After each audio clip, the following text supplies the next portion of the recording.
Atos capítulo 20.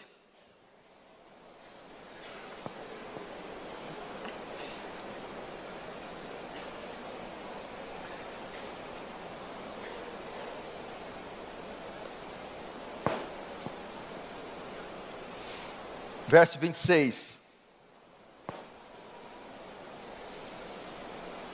Diz assim: portanto, vos protesto no dia de hoje que estou limpo do sangue de todos, porque jamais deixei de vos anunciar todo o conselho, todo o desígnio de Deus. Preste atenção, olhe para cá. Nós faremos uma mensagem que a primeira parte dela será um pouco mais histórica, e a segunda parte entraremos no aspecto mais prático. Eu vou tentar ensinar vocês, preste muita atenção. Eu sou aquela pessoa que gosta de ouvir o mosquito pensar, então me dê um silêncio sepulcral agora. Em 2000 anos de história, a igreja sempre foi obrigada a definir com precisão suas doutrinas fundamentais. Ela sempre foi obrigada a definir. E os maiores responsáveis por isso foram os hereges e suas heresias. Quando os hereges apareciam com suas heresias, a igreja tinha que se posicionar e definir suas doutrinas. O primeiro problema foi com cristologia. No século IV aparece Ário, um herege, que negava a divindade de Jesus. O credo niceno então é formado combatendo a heresia de Ário, dizendo que Jesus é divino, que Jesus é humano e também divino. Depois aparecem Eutico e Nestório, ensinando que Cristo é uma mistura das duas naturezas. O humano e o divino se misturaram, saiu uma terceira coisa, que se tornou Jesus. No século V, então, para combater essa heresia, ocorre o Concílio de Calcedônia, que refuta as heresias de Eutico e Nestório. Mais tarde, outra crise surgiu no século XVI, em plena reforma protestante. O problema agora era com o acréscimo que se fazia às escrituras. A Igreja Católica Romana decidiu no Concílio de Trento que a revelação especial de Deus está contida tanto na Bíblia, incluindo os livros apócrifos, como na tradição da igreja, que inclui seus documentos, bulas e encíclicas. Então veja só, o problema era, na reforma, era com o acréscimo que estava fazendo as escrituras. O Concílio de Trento foi uma resposta à afirmação de Lutero, que dizia: a Bíblia é a única fonte de revelação divina especial que temos. Nada pode ser acrescentado a ela. E qual o princípio todos esses defensores da fé ao longo da história usaram? Principalmente Lutero. Qual princípio eles se baseavam? No sola scriptura, palavra latina que quer dizer somente a escritura. Só a Bíblia é a nossa regra de fé e prática, nada além dela. Quando Lutero foi convocado para comparecer na Dieta de Worms, em 1521, foi instruído a se retratar das suas teses. Ele respondeu dizendo, na Dieta de Worms: a menos que eu seja convencido pelas Escrituras, e pela razão clara, minha consciência estará cativa à palavra de Deus. Não posso e não vou me retratar de nada, pois ir contra a consciência não seria certo nem seguro. Deus me ajude. Lutero então afirmou o princípio protestante do sola scriptura. Muitos na igreja primitiva se apoiaram nesse princípio. Inácio, Policarpo, Clemente, Irineu de Lyon, Tertuliano, Gregório de Nissa, todos eles defenderam o cristianismo contra as heresias do seu tempo, usando esse mesmo princípio, o sola scriptura, somente a escritura, e nada pode se acrescentar às escrituras. Assim vemos a disputa entre somente as Escrituras versus a tradição. Nessa disputa, então, escute, a questão tinha a ver com algo que era acrescentado à Escritura, a saber, documentos, tradição, bulas, encíclicas. Pastor, o princípio do sola Escritura se faz necessário nos dias de hoje? Sim. Não podemos acrescentar visões, revelações, profecias à Escritura. Não podemos acrescentar documentos. O livro de Mormon, os escritos de Ellen White, as visões desses falsos profetas, qualquer outro documento comparado em pé de igualdade com a Escritura deve ser repudiado. Entretanto, não obstante, sem embargo, todavia, porém, conjunção adversativa. Entretanto, pasmem, afirmar o sola Escritura não é suficiente. Não? Não. Venha comigo, séculos atrás a igreja enfrentou a importante tarefa de reconhecer quais livros pertencem à Bíblia. Porque a Bíblia não é só um livro, é uma coleção de livros. O que a igreja procurou nesse tempo foi estabelecer o que chamamos cânon das Escrituras.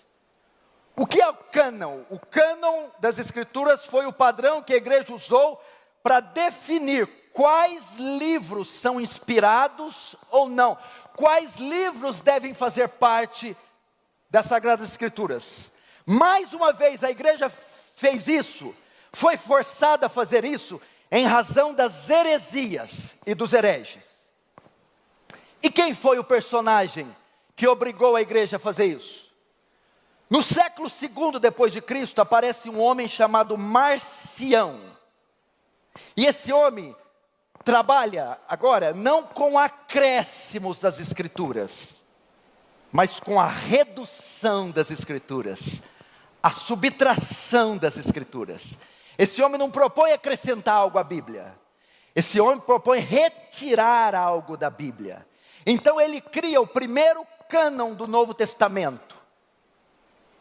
Excluir, e como ele faz? Ele exclui várias citações do Antigo Testamento que são feitas no Novo Testamento, principalmente as que faziam referência a Yahvé, ao Deus do Antigo Testamento. O que Marcião cria? Ele cria em dois deuses distintos, um no Antigo Testamento e outro no Novo, sendo para Marcião o primeiro, o Deus do Antigo, uma figura má. Assim, qualquer referência a esse Deus do Novo Testamento feita, a esse Deus do Velho Testamento feita no Novo, teria que ser eliminada. Portanto, o Novo Testamento de Marcião foi muito reduzido. Ele cria um cânon dentro do cânon. Marcião, é claro, foi declarado herege. Contra essa heresia, a igreja foi forçada a estabelecer o cânon, tanto do Novo quanto do Antigo Testamento. Nesse sentido, desde esse tempo então, outro problema surgiu. Um problema oposto. E não tanto quanto a questão do que era acrescentado às Escrituras. Agora surge um problema, o que é subtraído dela, ou omitido. Mesmo que eu confesse sola Escritura, eu ainda fico com um problema. Somente a Escritura, mas somente partes dela. Não toda ela. Eu confesso sola Escritura. Sola Escritura, é só Escritura. Mas não é toda ela. É só parte dela. É só o que me convém dela. Nesse sentido, preste atenção, listen to me.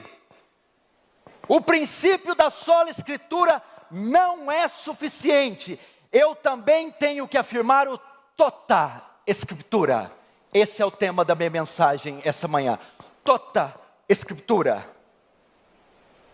Qual o significado desse termo? Tota Escritura, palavra latina que significa toda a Escritura inteira, a Escritura completa, de Gênesis a Apocalipse, a Bíblia é a palavra de Deus. Gênesis é inspirado, Gênesis é infalível, Gênesis é inerrante. Êxodo, Levítico, Número, Deuteronômio, Josué, Juízes, Ruth, 1 Samuel, 2 Samuel, 1 Reis, 2 Reis. Toda a Bíblia é inspirada. Se nada pode ser acrescentado a ela, o sola escritura, nada também pode ser extraído dela, o tota escritura. Por essa razão, a reforma protestante não afirmou só o sola escritura, mas também o tota escritura. O tota escritura afirma que a fé cristã não deve se basear somente em partes da Escritura, mas da Escritura toda, nos seus 66 livros, em tudo que o Senhor disse em Gênesis 1 e disse em Apocalipse 22. Isso está claro em Mateus 4:4. Veja o que Jesus disse: não só de pão viverá o homem, mas de parte da palavra que sai da boca de Deus. Amém? Não só de pão viverá o homem, mas de toda a palavra que sai da boca de Deus. Eu não viverei só com partes da palavra, mas com toda ela, porque não foram só partes da palavra que saíram da boca de Deus, mas toda a Escritura saiu da boca de Deus. Veja o que diz Timóteo, texto que todos estão usando, 2 Timóteo 3,16. Leia, me escute. Toda a Escritura é inspirada por Deus, útil para ensino, para repreensão, para correção, para educação da justiça. Veja só, não são só partes da Escritura que são inspiradas, mas toda a Escritura é inspirada. Não são só algumas partes da Escritura que são úteis, mas toda a Escritura é útil. Esse versículo poderia ser lido assim: toda a Escritura é inspirada por Deus, toda a Escritura é útil para o ensino, toda a Escritura é útil para a repreensão, toda a Escritura é útil para a correção, e toda a Escritura é útil para a educação na justiça. Toda a Escritura, toda a Escritura, toda a Escritura, toda ela. Gênesis serve para alguma coisa?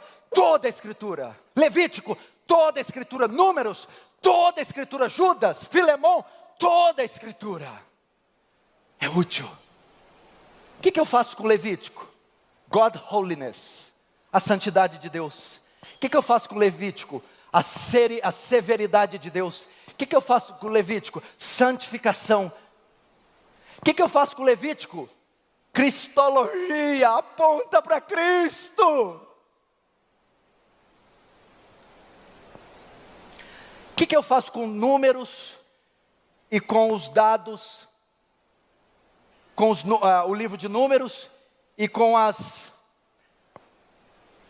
da arca de Noé, com as eu não entendo essa língua, eu sou secessionista. As genealogias, as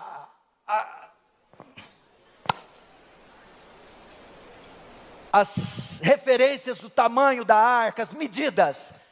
Você vê a precisão de Deus e você vê que Deus não errou. Se você reproduzir tudo de novo, você vai ver a precisão de Deus, toda a Escritura. Caros irmãos, nesse sentido, o que adianta eu aceitar e crer que ela é divina? O que adianta eu aceitar e crer que ela é inspirada, se eu omito parte delas? Se eu fico só com o que me é conveniente?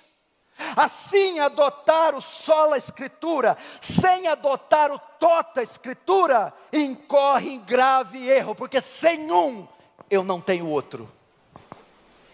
Se eu disser que afirmo sola escritura, e omito partes, não assumindo o tota escritura, na verdade eu não estou assumindo o sola escritura. Portanto, desde Marcião surgiu esse problema, não o que era acrescentado, mas o que era retirado, subtraído dela. Pastor, mas por que o senhor está bradando contra isso? Por que o senhor está enfatizando isso dessa forma? Isso não parece ser uma ameaça nos nossos dias. Não parece ser uma área relevante a ser explorada. Eu vou mostrar para vocês como o princípio do tota escritura tem sido negligenciado. E como ele tem prejudicado assim o sola escritura. Eu vou te mostrar como isso é relevante. No último século, muitos quiseram dizer que apenas certas porções da escritura são consideradas como inspiradas por Deus, e não a totalidade. Essa gente mais recente também buscou um cânon dentro do cânon. Uma corrente que ficou conhecida foi chamado de liberalismo teológico. É uma espécie de neomarcionismo. O que o liberalismo teológico ensinava? Eles ensinavam, por exemplo, que os milagres e os eventos sobrenaturais da Bíblia não deveriam ser entendidos, ou não devem, porque eles estão vivos hoje ainda, não devem ser entendidos como eventos históricos, mas como ilustrações histórias mitológicas que devem ser eliminadas. E um dos maiores proponentes dessas ideias é o teólogo alemão Rudolf Bultmann. Desde então, o liberalismo teológico continuou avançando e ainda está presente nos nossos dias, violando o princípio do tota escritura. A igreja de hoje, para mostrar para você como isso é forte, está repleta de teólogos liberais, pastores liberais e seminários liberais, que negam a infalibilidade, a inerrância, que negam a autoridade e a inspiração das Escrituras. Hoje, você encontra pastores que querem atualizar a Bíblia. O que significa atualizar a Bíblia? Elas querem tirar o sentido original do texto. Ora, fazer isso é o mesmo que subtrair, omitir a verdade, uma violação clara do tota escritura. Atualizar a Bíblia significa subtrair o sentido original do texto. Isso pode ser claramente visto no caso da homossexualidade. Pastores inclusivos querem extrair textos ou reinterpretar textos que condenam o pecado da prática sexual de pessoas do mesmo sexo. Isso é uma violação do tota escritura.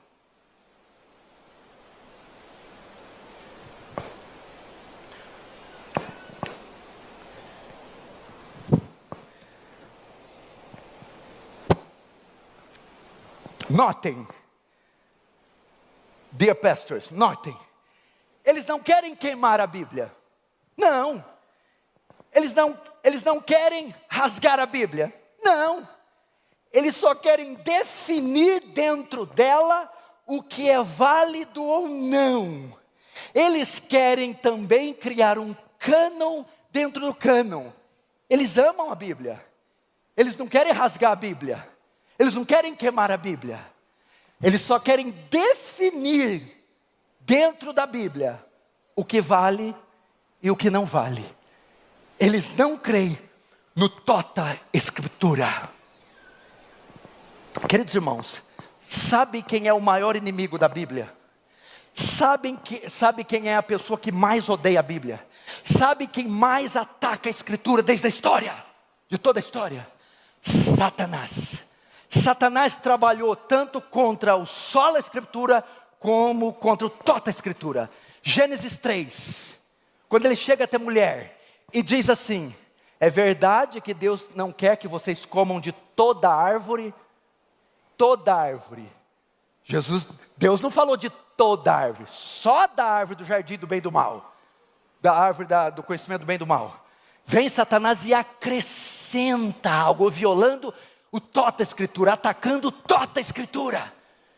E Eva, não, ele não disse que não podia tocar, ele não falou isso. Aí depois ele ataca o tota escritura, dizendo o quê? Pode tocar, porque certamente não morrereis, tirando o que Deus tinha falado, que se tocardes, morrereis. O diabo combate sola a escritura e o tota a escritura. O diabo sempre quer acrescentar algo à escritura e retirar algo da escritura. Satanás é o principal inimigo da Bíblia, e ele usa os seus agentes. Quem são? Pastores, teólogos, missionários, que odeiam as escrituras.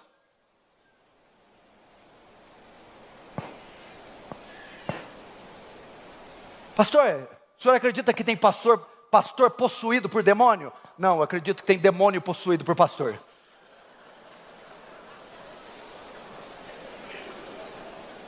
E esse demônio vai lá e Satanás expulsa esse pastor de mim, Satanás.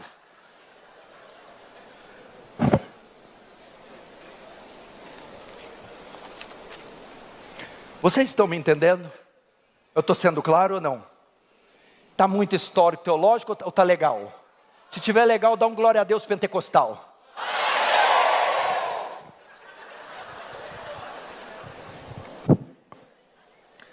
Agora vamos lá. O que a Bíblia tem a dizer sobre isso? O que a Bíblia tem a dizer sobre quem acrescenta e quem subtrai? Não precisa abrir para a gente ir rápido. Apocalipse 22, 18 diz assim: eu, a todo aquele que ouve as palavras da profecia desse livro, testifico: se alguém lhes fizer algum acréscimo, Deus lhe acrescentará os flagelos escritos nesse livro. E se alguém tirar qualquer coisa das palavras desse livro da profecia, Deus tirará a sua parte da árvore da vida. Presta atenção. Essa é a última folha da Bíblia, é o último capítulo, as últimas palavras. Esse texto está em Apocalipse 22, as últimas palavras. Deus agora vai encerrar o livro, vai fechar a Bíblia, e tudo que Deus tinha para falar, Ele falou. Essas, e somente essas são a palavra de Deus. Não existe mais nada que Deus queira falar, revelar ou dizer. Tudo que Ele quis falar está aqui. Está aqui. Acabou. E sendo palavras de Deus, ninguém pode subtrair, distorcer ou omitir. Deuteronômio faz coro, ou melhor, Apocalipse faz coro com Deuteronômio 4:2. Nada acrescentareis a palavra que vos mando, nem diminuireis dela, para que guardes os mandamentos do Senhor vosso Deus que vos mando. O que a Bíblia tem a dizer a quem acrescenta e a quem tira?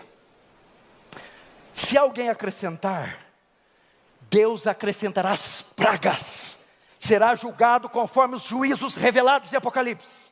Se alguém remover algo, Deus removerá a sua parte da árvore da vida.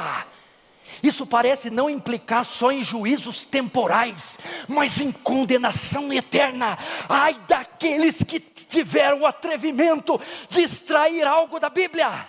Ai daqueles que têm o atrevimento de acrescentar algo do livro da vida, de acrescentar algo na palavra de Deus. Eles terão da árvore da vida removida a sua parte. É condenação eterna.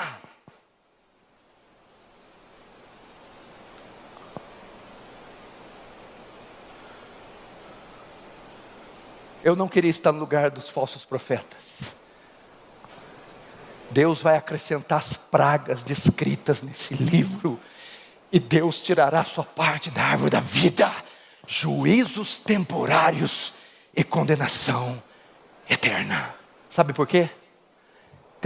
Teólogos liberais não são crentes, pastores liberais não são convertidos, são lobos, são filhos do inferno, são enviados das trevas, e eles não estarão com os santos no repouso final.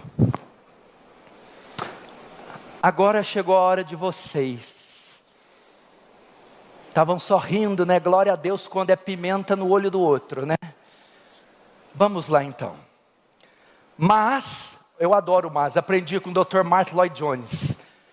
Conjunção adversativa. Mas, porém, são somente os liberais que violam toda a Escritura? Não.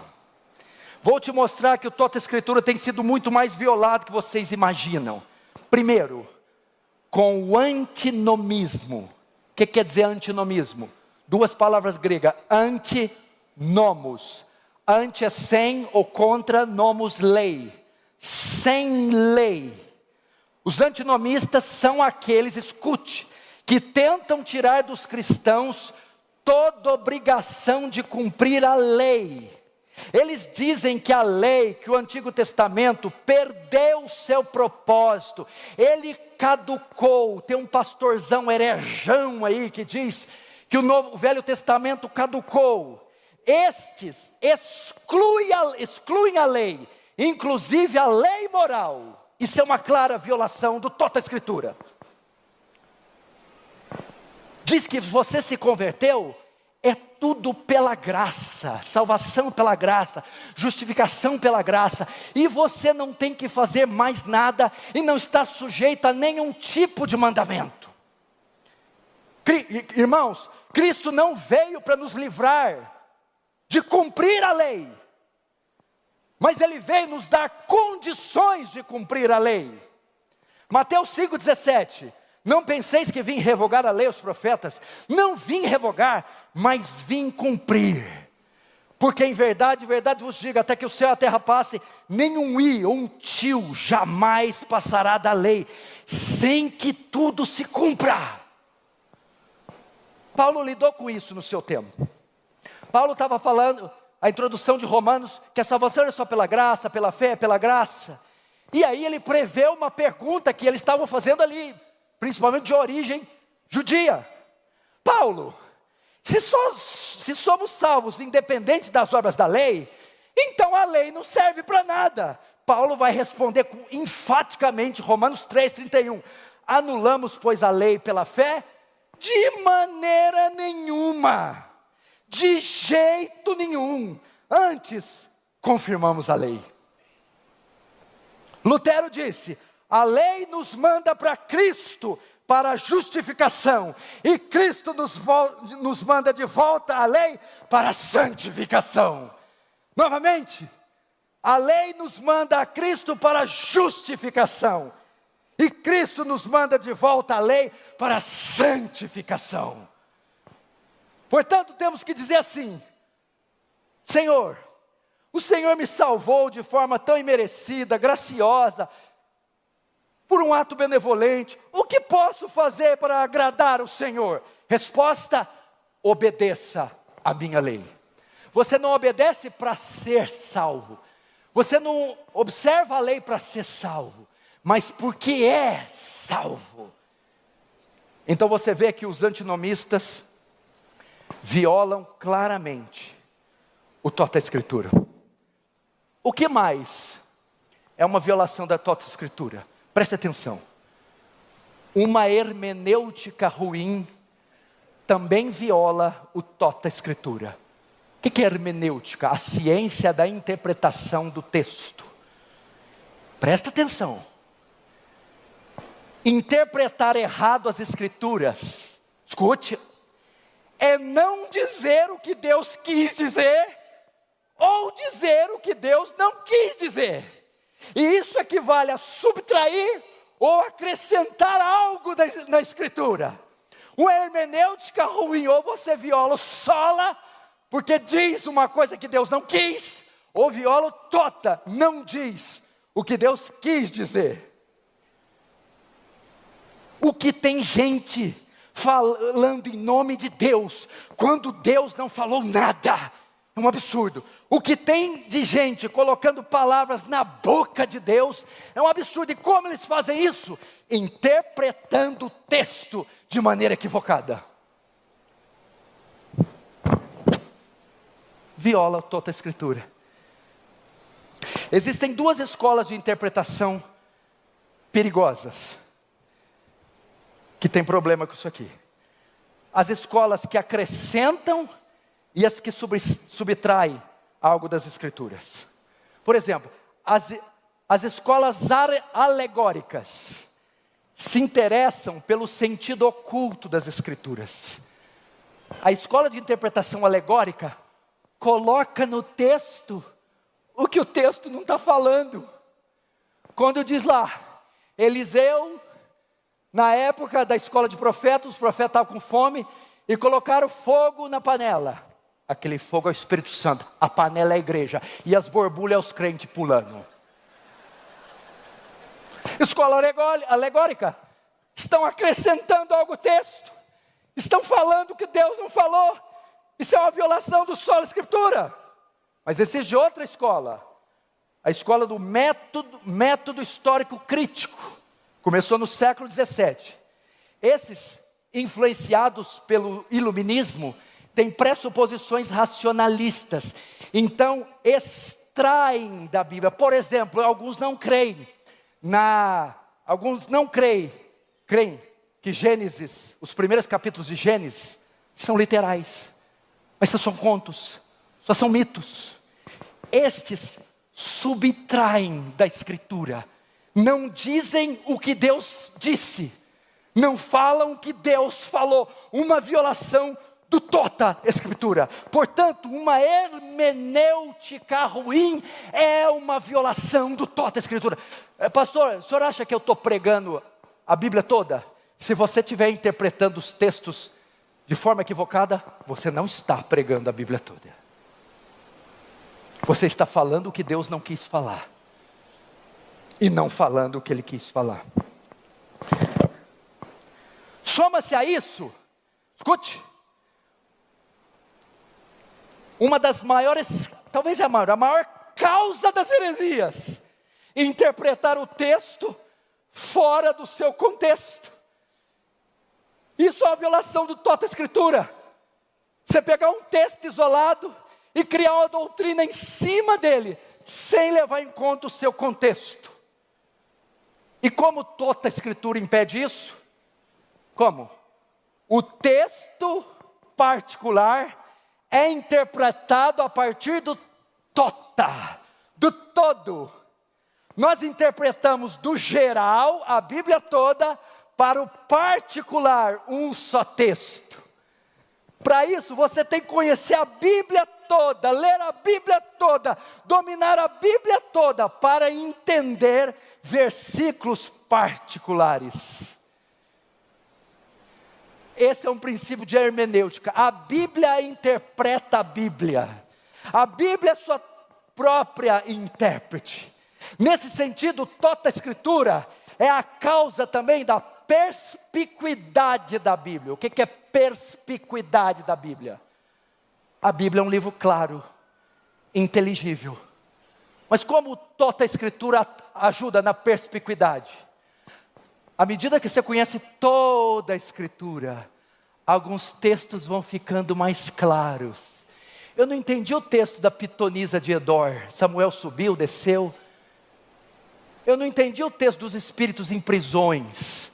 Mas ao usar o tota Escritura, o geral traz luz ao particular. E os hereges hoje firmam suas doutrinas no quê? Só no particular. Teve um gaiato que leu a Bíblia e diz, vai e adultera. Não leu a vírgula, foi lá e adulterou. Estou obedecendo o Senhor. Quem conhece diz amém. Por que ninguém está falando, você fez isso também? Ninguém fez isso não, né? Quantos estão entendendo? Veja como o tota Escritura elucida a mensagem dessa noite. Para não violarmos nem o tota, nem o sola Escritura, faz-se necessário uma boa hermenêutica. E para isso você tem que usar o método histórico-gramatical, que é o princípio de reforma, que é o princípio de interpretação da reforma, que usa o quê? O pano de fundo histórico e a gramática. E assim definem o que o autor quis dizer. Ou seja, quando você lê um texto, em que ano que foi? Qual era a cultura? O pano de fundo histórico. E depois a gramática, vamos fazer a exegese, ver no grego e no hebraico, o que aquele texto diz? A partir do todo. Assim você não viola o tota Escritura. O método histórico gramatical vê a Bíblia como inspirada, autoritativa, infalível, suficiente e única regra de fé e prática. Você está vendo como o Toda Escritura está sendo violado nos dias de hoje? Uma hermenêutica ruim viola o que mais? O antinomismo viola. Terceira forma de violar o Toda Escritura: a omissão das doutrinas. Eu não preciso negar a Bíblia, eu só omito partes dela. Não estou entendendo, preste atenção. Quando pregadores, teólogos, pastores enfatizam só algumas doutrinas, enquanto omitem outras, eles estão violando toda a Escritura. Só ensinam algumas doutrinas e outras não. Alguns livros e outros não. Eles não estão ensinando todo o conselho de Deus, como disse Paulo. Eles estão violando toda a Escritura.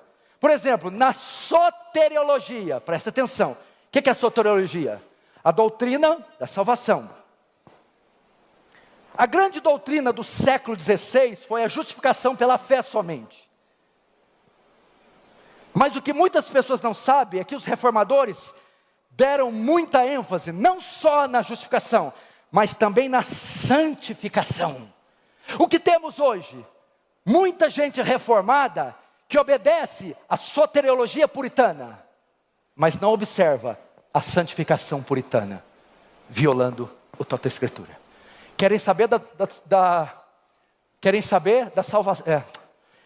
soberania de Deus na salvação, da eleição, da predestinação, mas omitem a santificação.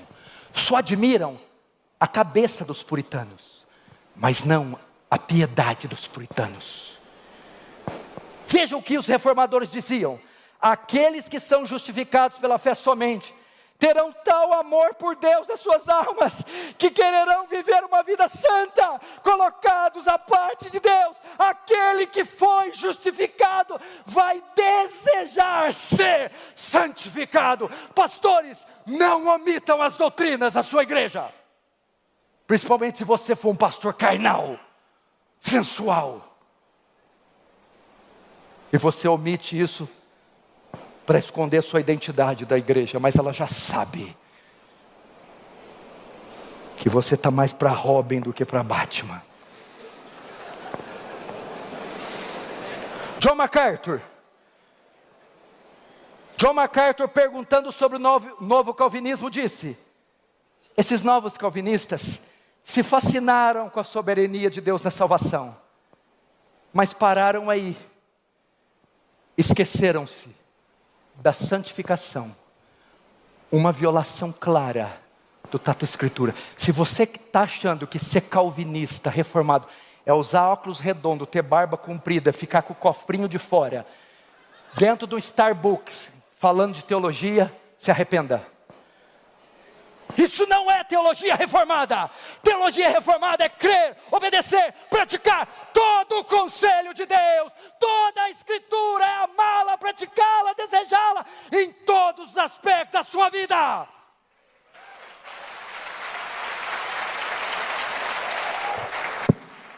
Glória a Deus! Se o Dr. Jonas estivesse aqui, praise the Lord!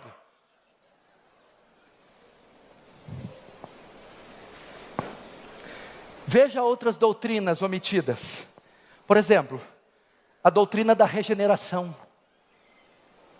omitida.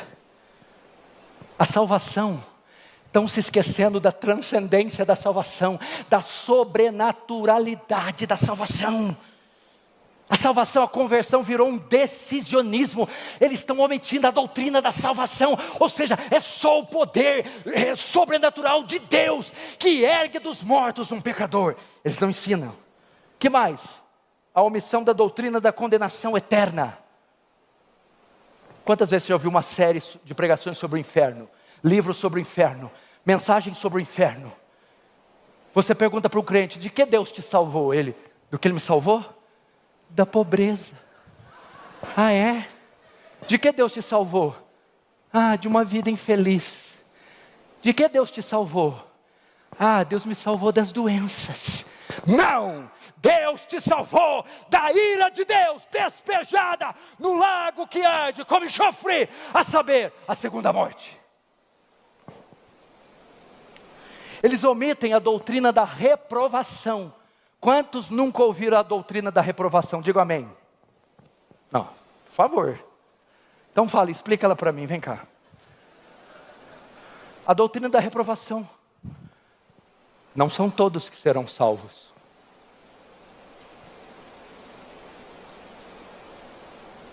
Uns vasos para honra, outros para desonra.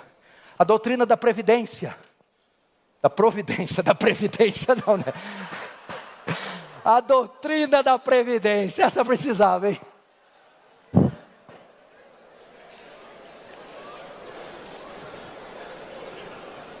Então você vê a violação do toda a escritura. Com o antinomismo, rejeitam a lei. Com uma hermenêutica ruim, interpretam textos errados. Com a omissão de algumas doutrinas. Primeiro, soteriologia. Terceiro, a omissão na teontologia. O que é ontos? Ontos, ser. Theos, Deus. A doutrina do ser de Deus, dos atributos de Deus. O Dr. R.C. Sproul, professor de teologia, um dia a aluna dele veio procurar após uma aula e perguntou: Dr. Sproul, eu estou preocupado com o meu pastor. Por que, minha filha? Porque me parece que a cada domingo que passa, ele faz de tudo para esconder da igreja a verdadeira identidade de Deus, nos apresentando um Deus fofo, soft, palatável. Quando é que eu violo toda a escritura nos atributos de Deus? Quando enfatizo o amor, a misericórdia, a graça de Deus, mas omita a justiça, supremacia, santidade, ira, tornando assim esse Deus moderno, uma caricatura barata do Deus verdadeiro, apresentando assim a igreja moderna um outro Deus, e não o Deus das Escrituras. O Deus contemporâneo parece um Papai Noel, que fica no céu despachando bênção para crente caprichoso. Um Deus que não infunde terror. Um Deus que você bota na parede, que você determina, que você exige, e Ele amedrontado te atende. Esse é Deus de Benny Hinn. Esse é Deus de Kenneth Copeland. Esse é Deus de Joel Osteen. E da horda de profetas brasileiros. Sabe o que diz o Salmo 50, 21? Essas coisas tens feito, e eu me calei. Pensavas que eu era como tu? Deus está falando para Israel. Vocês acham que eu sou como vocês? Vocês não me conhecem. Essa declaração é atual. Paul Washer, uma certa vez, contou. Algumas pessoas chegam para mim e falam: irmão Paul, venha na nossa igreja fazer uma semana, uma série de atributos de Deus. E Paul responde: bom, isso aí pode ser meio controverso, viu? Acho difícil. Aí o pastor: como controverso? Somos cristãos, você crê em Deus, eu também creio. Não, querido pastor, é que quando eu abrir a Bíblia e começar a pregar a supremacia, a soberania, a santidade, a justiça e a ira, você vai ver membros da sua igreja se levantando e dizer: eu jamais amaria um Deus como esse, e indo embora da sua congregação.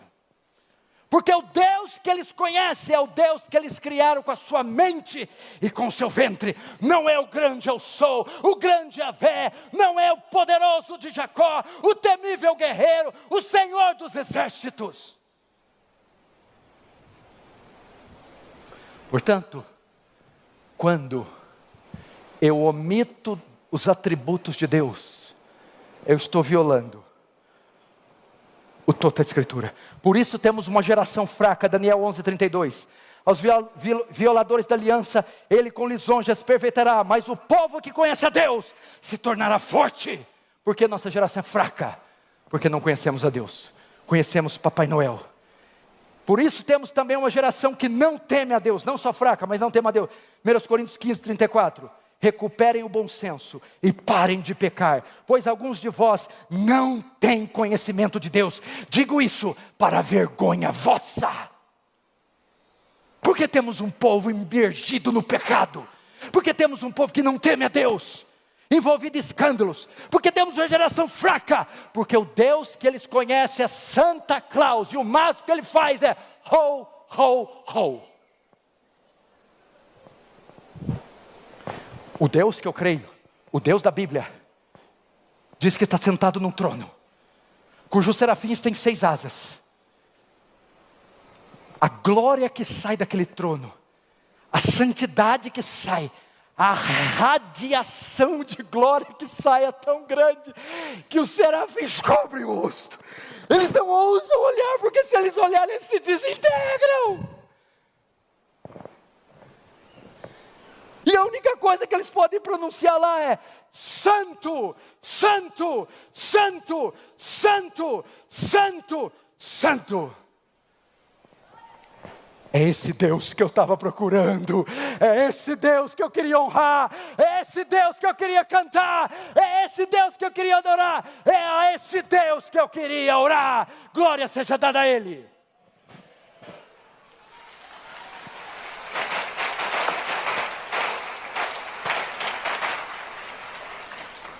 I don't know why are clapping.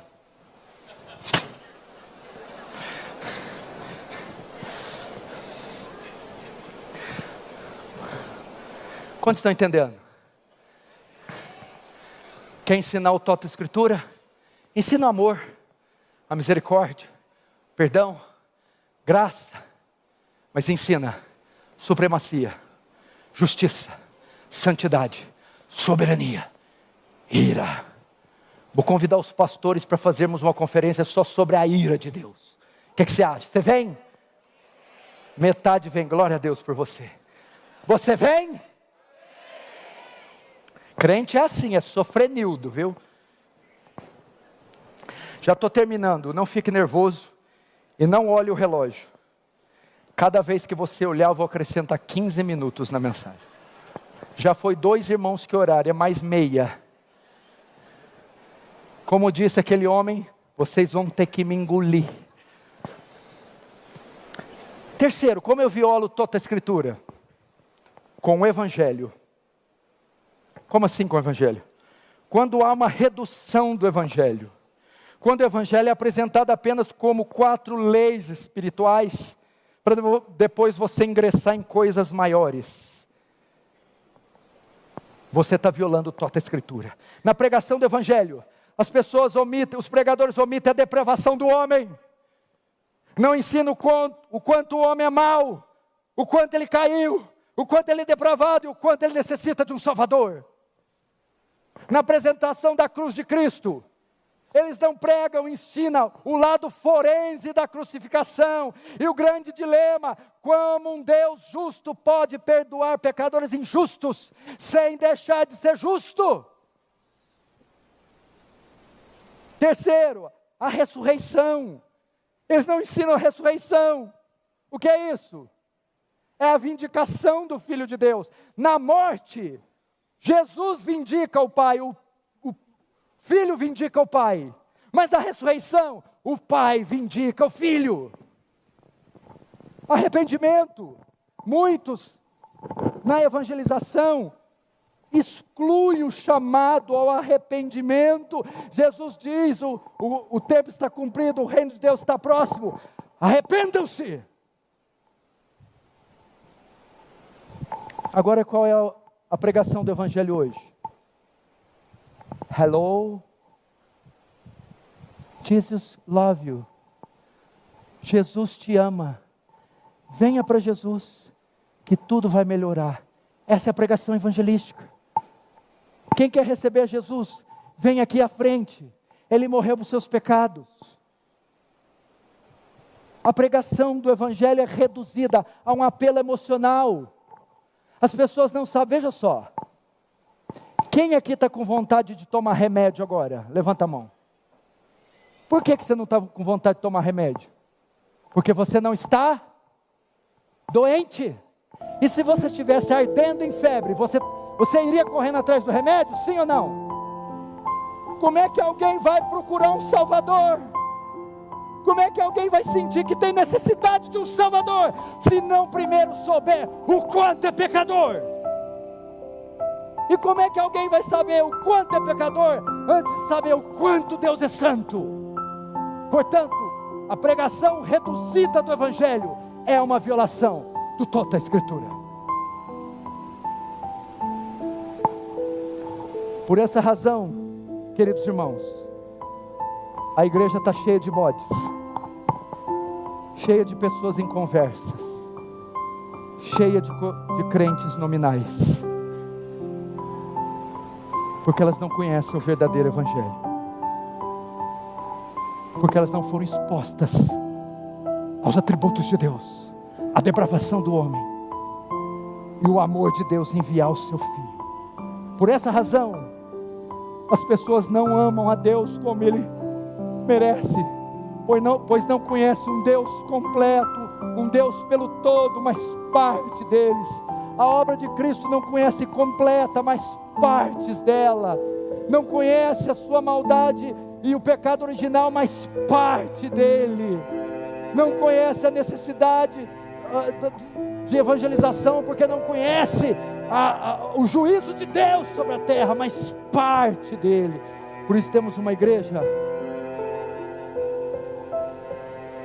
não temos uma igreja completa, mas dividida. Não temos crentes completos, mas divididos.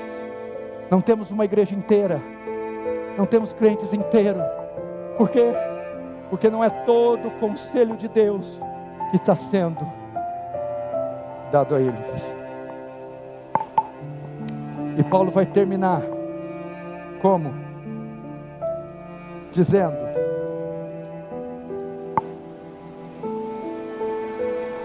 me disseram que o microfone está molhado. É verdade? Ai, que Deus falar só agora. Som. Não melhorou, né? Melhorou? Dá o de mão aí alguém. Eu prego no de mão, não tem problema.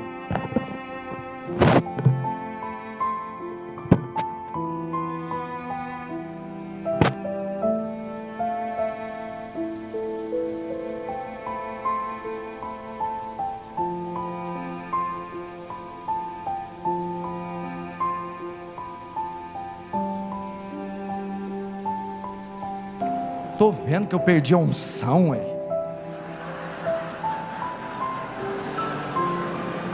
Quem tem um pezinho lá, meu irmão?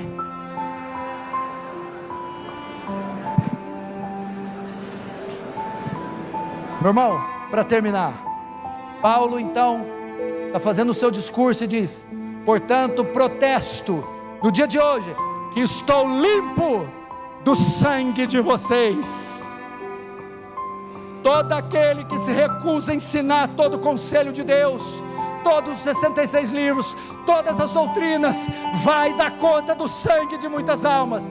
Paulo disse: estou limpo do sangue de vocês, porque jamais, nenhuma vez, em momento algum, deixei de vos anunciar todo o conselho de Deus, todas as doutrinas de Deus, toda a palavra de Deus. Se você não quer ter sangue nas suas mãos, comece hoje imediatamente a adotar não só o sola escritura, mas o tota escritura. Feche os olhos, vamos orar.